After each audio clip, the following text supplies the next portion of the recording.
لله رب العالمين وثناء لله والصلاة والسلام على أشرف المرسلين سيدنا محمد وعلى آله وصحبه وسلم. أمد الصوماليين مeel kasta joogto waa idin salaamaya waxaan idin leeyahay assalaamu calaykum waraxmatullaahi tacaala wabarakaatuhu. waxaan kaloo idin leeyahay ciid mubaarak taqabbal allahu minna wa minkum saalix alacmaal. intaan aqoonana isuskiin sheegaya magacayga waxa la yiraahdaa maxamed xasan xaaji waxaan u dhashay gobolada Sool Sanaag iyo Cayn. waxaan jeclahay maanta halka kan inaan arar yar ka bacdi talooyin uga soo jeediyo dad aan isleeyahay waxay guddig u yihiin arrimaha ka socda Sool Sanaag iyo Cayn oo shisheeye iyo sokeeyaba leh. aragta aan ku horeeyay sidaad la socotaan 2007 ayaa magaalo madaxda gobolka Sool ee Laascaanood maamulka Somaliland kagala wareegay maamulkii markaa joogay Puntland dagaal aan dhiig badan ku daadan. sababta kala wareejintaas iyadu waxay leedahay taariikh iyo sheeko gaar ah oo siyaasadeed mar kale iyo meel kale ayaan kaga hadli doonaa. hase yeeshee muddo maamulka Somaliland gobolka wuxuu ka joogay magaalada Laascaanood iyo wixii laamiga ah ilaa Burco laga gaaro. 2012 markii la sameeyay bardihii Taleex maamulkii Khaatumo nasiib darro uma qurqursamin Somaliland iyo Puntland toona. Somaliland markaa gacanta ku haysa gobolka Sool magaalo madaxdiisa Laascaanood iyo Khaatumo waxa dhex maray dagaal siyaasadeed iyo kuwa military labadaba. muddo markay arrintaasi socotay waxa la istusay war dadka kan oo horena wax badan oo hore u wadaagay oo ummadaha kale isaga dhawaa dhinac walba marka laga eego war ma lagu soo dhameyn karaa wada hadallada dagaalka kan siyaasadeed iyo military ma lagu soo dhameyn karaa wada hadallo iyo wada xaajood la isla fariisto oo la isla gorfeeyo oo wax la isla meel dhigto la isla ogaado. arrintaas la isla qaatay wada hadallo ayaa ka bilaabmay sidaad la socotaan dalka gudihiisa iyo dibadiisaba muddo soo socday meelo dhowran la farfariistay. anigu waxaan ka mid ahaa dadkii goobaha qaarkood ka qayb galay ee kafoolka ay u wada hor fariisteen ergooyinkii Khaatumo dhinaca kale ka socday anigoo ah ergodii Khaatumo la fariistay ergooyinkii dhinaca kale ee Somaliland ka socday. muddo markay arrimahaasi socdeen waxa lagu soo gunaanaday lagu soo gabagabeeyay shir ka dhacay magaalada Hargeysa hotelka loo yaqaan Ambassador. ramadaantan maanta ciid mubaarak idin leeyahay ramadaanteedii. hase yeeshee intii ka dambeysay oo muddo sanad hadeerto haba yaraatee wax allaalay oo wax muuqdo oo ka dhaqan iyo hirgalay wada hadaladii iyo heshiisyadii la gaaray haba yaraatee oo la taaban karo la sheegi karo ma jirto. marka laga reebo mashaariic yar oo magaalada Laascaanood iyo hareeraheeda laga fuliyay oo uu ka fuliyay sanduuqa loo yaqaan SDF. sanduuqaas oo loo ogyahay mashaariicdaas oo loo ogyahay meeshay ka yimaadeen iyo siday ku yimaadeen iyo sanduuqaas iyo meesha lacagta laga keenay oo ah markii Soomaaliya ay ka baxday kumeel gaarkii ee ay noqotay dawlad rasmi ah lacagtii loo yaboohay qayb kamida oo Somaliland la soo mariyay kana mid ahayd mashaariicdii loogu talay gobolka Sool iyo Sanaag ayaan ahayn mashaariic si gaar ah ay u fangaraysay Somaliland iyadoo mashaariicda qaarkood waliba ay ka muuqato musuqmaasuq iyo gacan tugleyn qaarkood ay ka muuqato wax la taaban karo wax ka hirgalay heshiiskii haba yaraatee ma jirto. arrinta madhaleysnimadii waxay ku abuurtay dadka deegaanka Sool iyo Sanaag iyo Cayn walwal iyo walbahaar tiro badan. la isweydiiyay oo la yiri war aayaheena iyo siyaasadeena xaggee jirtaa ayuu ku ognaa. waxaana idin cadeynaya idin sheegaya rabshadahan iyo frustrationkan maanta iyo dagaaladan ka soo cusboonaaday Sool iyo Sanaag iyo Cayn iyo Tukarraq boqolkiiba 80 waxay salka ku hayaan talooyinka iyo heshiisyada iyo madhalaysnimada iyo siyaasadda jahwareersan ee meel dadkii ku ogaaday ku ogyahay la waayey siyaasadda khaatumo ee hormuudka u ahaa cali khaliif galayd isaga ayaan ugu horraysiinayaa talooyinka cali khaliif oo anigoo ka mid ahaa xubnihii mararka qaarkood kaala qayb galay wada hadalladaas meelaha qaarkoodna goobjoog ka ahaa markii talooyinkaa la gorfaynayey waxna ku lahaa talooyin iyo soo jeedin ku lahaa dee ergaynu ahayna ceelalye uma aynaan ahayn somaliland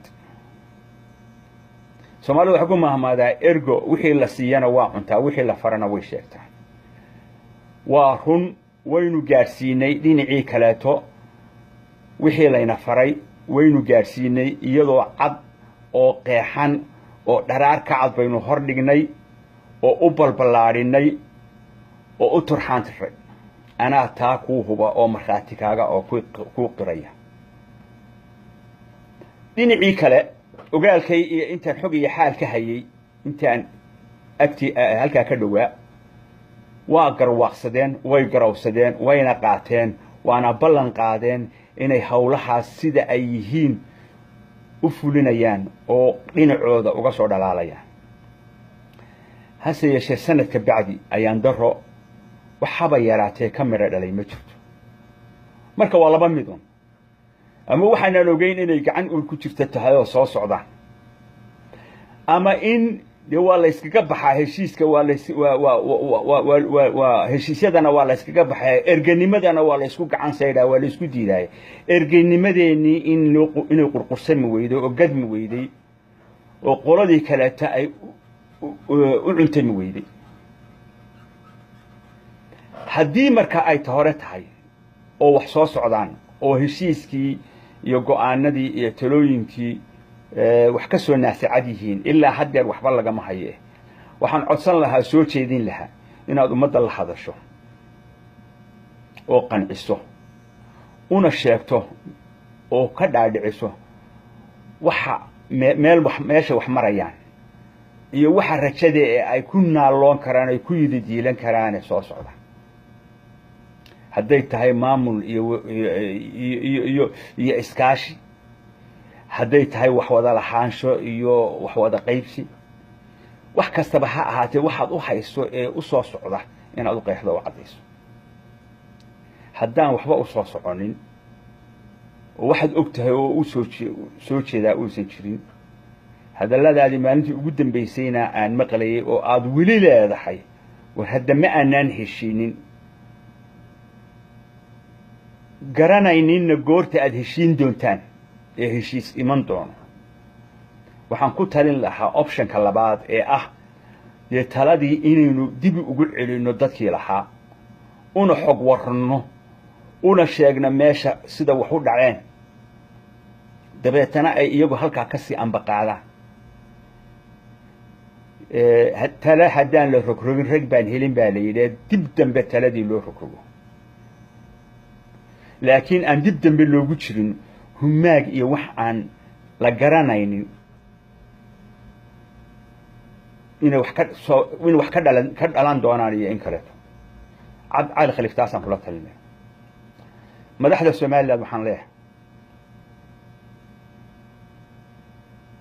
heshiis baad gasheen nala gasheen haddaanu khaatumo nahay waxna idinkama hayno haddii heshiiskii idiin cuntami waayey oo aad raalli ka noqon weydeen xaq baad u leedihiin cidina idinku khasbi mayso haddii aad qaadateen oo idiin cuntamay oo idiin qurqursamay idinkuna ka hadla oo dadka ka bi'iya walaahowga iyo jahwareerka u qeexa oo u caddeeya meeshay wax marayaan iyo waxa raja tahay iyo talow waxa ay tahay u qeexa u caddeeya haddaydan ayan idiin qurqursamin oo ayan idiin cuntamin si kastaba u arko si kastaba u eego ama dad dan wata u arka ama si kastaba u arko ayan idiin cunsamin iyadana markaa waxaad sheegtaan haddii aynaan waxba heshiis ku ahayn sababta ciidamadiina kow dheh calankiina laba dheh taladiinu saddex dheh ay uga go'ayso sool iyo sanaag iyo cayn ilaa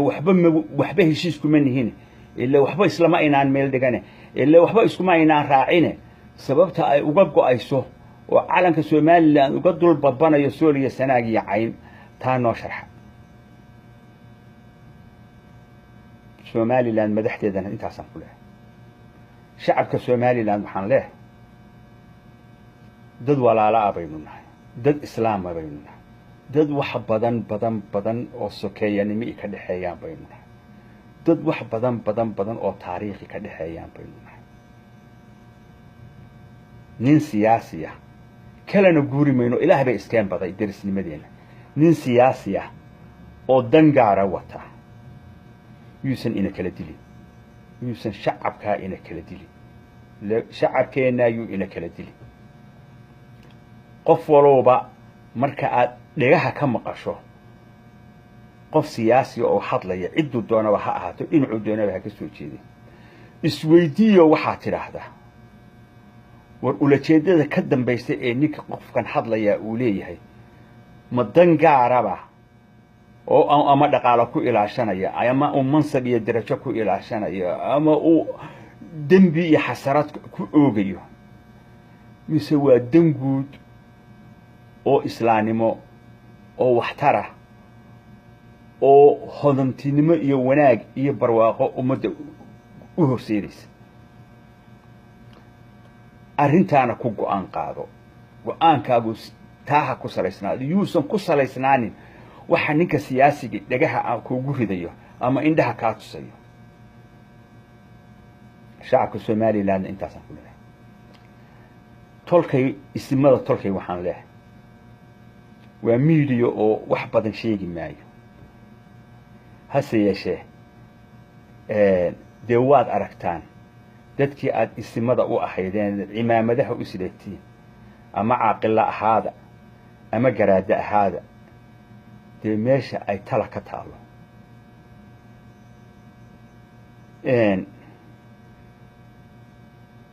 ceelnana uma qodna cidina uma maqna runtii nin shisheeyina talo uusan dan ka lahayn ugu talin maayo u malayn maayo inaad taa ku hadlaynaysaan in shisheeye u taliyo oo dantooda ugu taliyo dan isaga u gaara mooye inuu ugu taliyo u malayn maayo taa inaad ku hadlaynaysaan maalin dhaweyd waxaan arkayay garaad Salebaan garaad Maxamed iyo Axmed Cabdi Gaas oo tanaadaya oo u tanaadaya dad aad iyo aad uga fog waxaan ka wadataa marka iyaga waxa isu yihiin ama inta isu jiraan loo eego dad aad uga fog u tanaadaya waxaan la yaabay bal intay dadka u tanaadayaan torow iyagu ma isu tanaadi karaan iyadu ma isu tanaadi karaan oo ma isu iman karaan oo dadkii ay hoggaanka u ahaayeen ma u talin karaan oo sida tan si u dhaama ma ugu talin karaan garaad Salebaan garaad Maxamed iyo Axmed Cabdi Gaas caaqil Axmed Cabdi Gaas waxaan u sheegayaa ciidamada maalikan maanta ay isku hor fadhiya tukara isku hor fadhiya idinkuna aad ogtihiin aniguna aan ogahay safafka ugu soo horeeya waxa ku jira rag dhalinyaro ah oo labada beelood ee aad cimaamadaha u sidataan u dhashay baa is hor fadhiya waa ragga isdilaya ee xabadda isla dhacaya ee aan maanta is aasayn waxaasina waxay salka ku hayaan wixii tala ahayd ee idinka soo burqanayay ee aad tolkiin ugu talinayseen meel kasta joogtaan idinkoo tixgelinaya ama dan labada oday keliyana la hadli maayo waxaan la hadlayaa cuqaasha iyo garaadada guud ee sool sanaag iyo cayn baan la hadlayaa labadan tusaale ahun baan u soo qaatay ma rabo inaan si gaara culays iyo cadaadis u saraa sharaf bay iga mudan yihiin garaad Salebaan garaad Maxamed iyo caaqil Axmed Cabdi Gaas sharaf bay iga mudan yihiin walabadii nin hadlay oo tanaaday uun mooye tusaalan u soo qaadanayaa wax gaara iyo dhib gaara oo aan u hayo iyo xumaan gaar aan u hayaa ma jirto balse waxaan leeyahay cuqaalay garaadow halkaas ayay maraysaa taladii reerkeedu qaarkiin waxaan ogahay waxay ka doorbideen dan shakhsiya iyo danta qoyskiisa keliya iyo danta qaraabadiisa keliya ka doorbideen dadna waxaa iyo wax ka sii liita bay ka doorbideen waxaan idin odhan lahaa intaad dad kale u tanaadaysaan bal horta intaad idinku isu tanaadaan isu kaalay oo wixii waxgaradee kale taad la kaashan kartaan bal sida tan si dhaama oo ka hawlyar waad samayn kartaane allah idiin fududeeye ku dadaala waxaan u soo jeesanayaa talweynahayga sool sanaag iyo cayn waxaan idin leeyahay waxba ha niyad jabina waa la doogayayaan la dacaroon frustrationka kan iyo burburka kan iyo waxa kan wax uguba maaha ummad badan baa soo martay nin reer Puntland maalin wuxuu igu yiri intaanu sheekaysanay war miyaadan garanayn buu yiri xilli haddaanu reer Puntland nahay beesha u badan ee Puntland aan bahay qaarkayo SSDF ahaayeen oo jabhadda ahaayeen qaarkayo dawladdii Maxamed Siyaad Barre ka tirsanaayeen oo weliba hadday rabaan soo basaasi jireen SSDF qaarkayo dan iyo maraatoon kala hayna iska ganacsanayeen danahooda shakhsiga ah iyo reerahooda iyo qoysaskooda ka shaqaysanayeen sidoo kale Somaliland 5 sano ayaa SNM garab siyaasadeed kaliya lahayd oo garab military lahayd ilaa maalintii ugu dambeysay beesha Somaliland ee ku aftirsanaysay SNM qaar baa madaxdii ugu sareysay ee dawladda Maxamed Siyaad Barre ka tirsanaa qaar haddeer markay Hargeysa joogaan labada boox kariya oo afka xumba ka tuura waxay ahaayeen qaar kii u shaqeynayay Maxamed Siyaad Barre marka burburka kan iyo identity crisis kan iyo waxa kan ugu maaha waa la soo wada maray waana laga baxaa waxaase lagaga baxaa gaagsi iyo adkaysan iyo aqli iyo maskax marka ugu horeysa nin siyaasi ah oo dan gaara wata ayuu idin jahwareerin yuuna isku kiintirin waa ayaan daro maanta labada saf isku haya tukaraq dadka ugu soo horeeya inay yihiin dadkii Sool iyo Sanaag iyo Cayn ee wada dhashay waan garanayaa qof baan u garanayaa ciidamada khaatumo ee dhinaca Puntland ka soo jeeda waa ciidamada yadii khaatumo ee ilaalin jiray oo markay frustrate garoobeen ee heshiiska madhalayska ah ka walwaleen taladii iyo go'aankii gacmahooda ku qaatay nabiga lagu yiri calayhi salaatu wasalaam wa shaawirhum fil amr فإذا عزمت فتوكل على الله markii tala ay waayeen meel wax ka jiraan ay waayeen waxay go'aansadeen inay talada gacantooda ku qaataan sidaa daraadeed waxaan idin leeyahay tolkayow aqligu ha shaqeeyo maskaxdu ha shaqeyso jeebka yar kowdhe danta yar shakhsiga laba dheh mid yaroo qaraabanimo ah 3 dheh waxaas yeeyin ahaanin waxaynu ku talo iyo go'aan qaadano aynu u tala badsano arinteena iyo taladeena iyo go'aankeena cid inoo ku talin karta Sool iyo Sanaag iyo Cayn Ingiriis baa kuugu talin kari waayay oo bariga caalamkiisa ka dhicin cadceedu ayan ka dhicin kamid ahaa dawladii marka adduunka ugu xoog badnayd baa kuugu talin kari waayay Sool Sanaag iyo Cayn sidee maanta aad maskaxdaada isaga dhaadhicisa oo isugu sheegta oo tiraahdaa waxa la iigu talin karaa Sool Sanaag iyo Cayn yaan la warwarin yaan la walbahaarin talada hal mid iyo maskaxdu ha shaqeyso qaranka ha shaqeeyo waxaan ka cudur daaranayaa in allaaliya intii gaf iyo hadal iyo deelqaaf iga tirsata ولما تشيدين نفي شيطان بيك أهاتي وحي أن كسحسنا وأن كم محضنقيا سلاس نبتقلي عن إذن كريم والسلام عليكم ورحمة الله تعالى وبركاته.